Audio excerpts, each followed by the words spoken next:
আসসালামু আলাইকুম ওয়া রাহমাতুল্লাহি ওয়া বারাকাতুহু।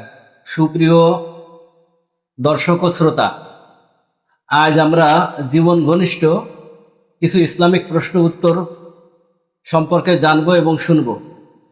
আজকে প্রশ্নের উত্তর করবেন নড়াগাতি থানাধীন নড়াইলের ঐতিহ্যবাহী বড়দিয়া খাদেমুল ইসলাম মাদ্রাসা ও এতিমখানার সুযোগ্য মুহতামিম মুফতি উবাইদুল্লাহ সাহেব। সাথে আছি আমি মোহাম্মদ আলাউদ্দিন। আমাদের ফেসবুক পেজটি ফলো দিয়ে ও ইউটিউব চ্যানেলটি সাবস্ক্রাইব করে আমাদের সাথে থাকবেন। আপনাদের কোনো প্রশ্ন থাকলে কমেন্টে এবং ইনবক্সে জানাতে পারবেন, আমরা উত্তর দেওয়ার জন্য চেষ্টা করব ইনশাআল্লাহ।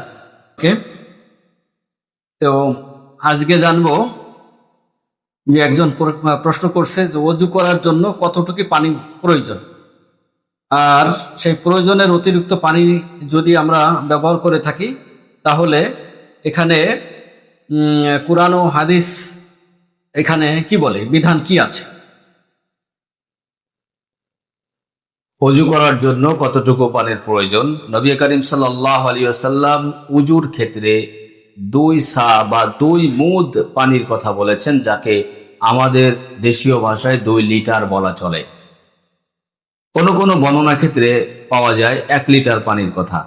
এক কথা হলো, লিটার বলতে এখানে আসলে মূল উদ্দেশ্য নয় বা মুখ্য উদ্দেশ্য নয়।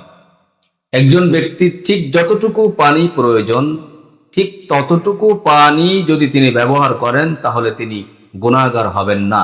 পক্ষান্তরে যদি তিনি অতিরিক্ত পানি ব্যবহার করেন, অবশ্যই অপচয় করার জন্য তিনি গুনাহগার হবেন। 2 থেকে 3টি কারণ হতে পারে।